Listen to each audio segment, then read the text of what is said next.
A strong warning from Attorney General Pam Bondi. She's drawing a sharp line between free speech and violent threats in the wake of conservative activist Charlie Kirk's assassination. On Tuesday, Bondi took to X, declaring, "Hate speech that crosses the line into threats of violence is not protected by the First Amendment. It's a crime." Bondi accused what she called the radical left of normalizing threats, calling for assassinations and cheering on political violence. She warned that the era is over. Quoting U.S. federal statutes, Bondi outlined the law. Under 18 U.S.C. Section 875C, transmitting threats of kidnapping or injury is a crime. Sections 876 and 115 make it a felony to threaten public officials, lawmakers, or their families. She stressed, you cannot call for someone's murder. You cannot swat a member of Congress. You cannot dox a conservative family and think it will be brushed off as free speech. Bondi argued that free speech protects ideas, debate, even dissent, but never violence. She said such rhetoric is designed to silence conservative ideals. In her post, Bondi concluded, "We will never be silenced. Not for our families, not for our freedoms, and never for Charlie. His legacy will not be erased by fear or intimidation." Bondi's remarks come as the Justice Department faces mounting pressure to clamp down on political violence in America. Even Secretary Rubio warned that silencing such voices threatens democracy, leaving only silence or violence. Leaders emphasize protecting Kirk's legacy and promoting open dialogue is vital to defending freedom and democratic principles. Well, the question was about the ramifications of the barbaric murder of Charlie Kirk. So first let me say Charlie Kirk was a tremendous friend of Israel. And he believed and discussed with me how to defend Israel, how to defend Western civilization. He actually wrote a detailed memorandum suggesting how we should do that. He saw our battle as a common one for our common values and our common freedom. He also believed in having free discourse. And he was I think, a great American patriot, a believer in the freedom and liberties that America gave to the world, and a believer in the common foundation of our civilization, which he attached to this city, this country, this land. He was struck down. I think the most important thing is to make sure that his legacy isn't struck down, that it continues to live. Now, you know, some people are irreplaceable. Charlie was 31 years old. My own brother was 30 years old when he fell in the rescue of hostages in Entebbe. And, you know, some of these people come once in a century. But it's their legacy that has to live on. So we're committed, I'm committed, and I know the President Trump is committed, and I'm sure that's true of Secretary of State Marco Rubio, to make sure that that legacy lives on.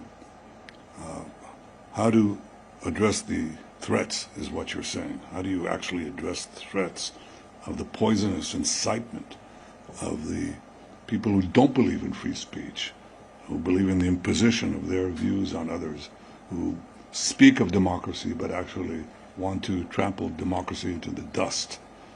How to deal with that? I think it's a common problem. I think the world right now, the Western world, America, Israel, are being challenged by extraordinary violence from political opponents within the countries. Extraordinary violence. President Trump has, there's been 2 attempted assassinations on him. One nearly succeeded.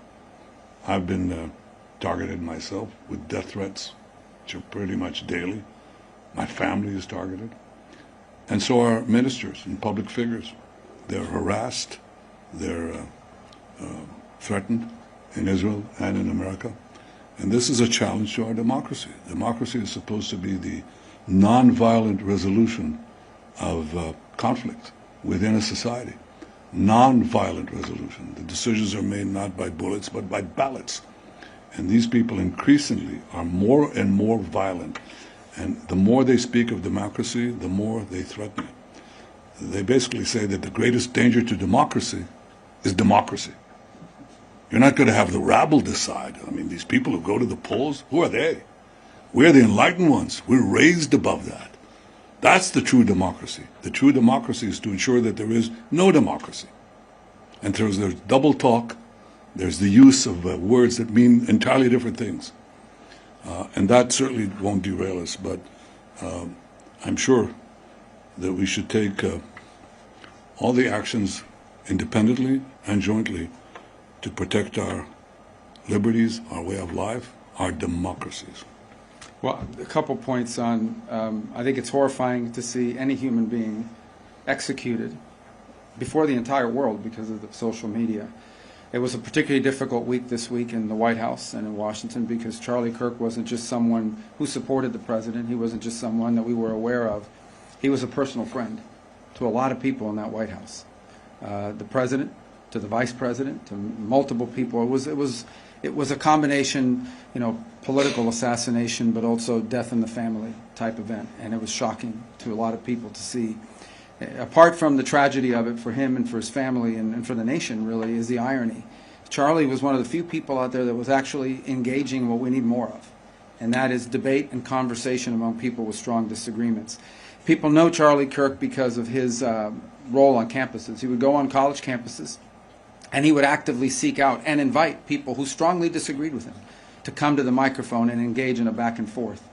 The alternative to the back and forth is to just attack each other. It's very easy to just do podcasts and just do interviews and give speeches where you attack the other side. It's much harder to engage people whose views are diametrically opposed to yours and engage them in a debate.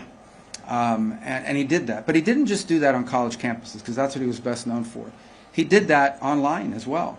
Charlie was a frequent guest on the podcasts and on the shows of people who he did not agree with. And he had guests on his show that he did not agree with. He was actually a guest on Gavin Newsom's podcast and engaged in debate with the Young Turks, and as well as going around the world engaging in some of these lecture series with people from the other side. And I don't even say the other side of the aisle, other side of ideological divides, because sometimes it wasn't just partisan. And to see someone who was engaged in what we need more of assassinated in the process of doing exactly that. Because that's where he was assassinated. He was assassinated in the middle of that kind of discourse.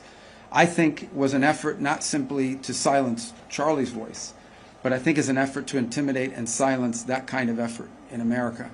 And I think for the world to engage in that kind of discourse with people you disagree with. And once a society loses the ability of people with strong disagreements to engage in discourse, then the only option you're left with is either silence or violence. Neither one of which is acceptable. Both are very destructive.